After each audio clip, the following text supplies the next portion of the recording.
বালি ভর্তি ডাম্পার উল্টে খড়িবাড়ির বেলবাড়ি প্রাথমিক বিদ্যালয়ের সীমানার প্রাচীর ভেঙে যাওয়ার ঘটনায় রীতিমতো ক্ষুব্ধ স্থানীয়রা।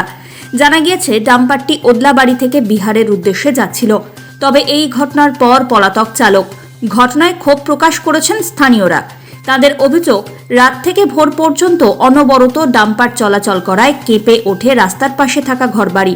ফলে যথেষ্ট আতঙ্কিত হয়ে পড়েন তারা। দ্রুত গতির ডাম্পার চলাচল করার অভিযোগ তুলে পুলিশের ওপরে ক্ষোভ প্রকাশ করেছেন স্থানীয়রা। একই সঙ্গে পুলিশের যোগসাজশে এই চলাচল চলে এমনটাও মারাত্মক অভিযোগ অনেকের। তবে এ বিষয়ে খড়িবাড়ি গ্রাম পঞ্চায়েতের প্রধান পরিমল সিনহা জানিয়েছেন, সাধারণ মানুষের সম্ভব নয় এই গাড়িদের আটক করা। তবে প্রশাসনের উচিত বিষয়টির উপরে নজর দেওয়া।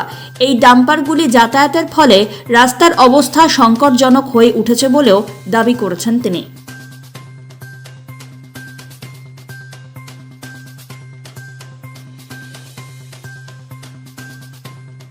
দায়িত্ব আছে, এর মধ্যে প্রশাসনের দায়িত্ব আছে, তারা দেখছে। আপনারা কি প্রশাসনকে জানাবেন?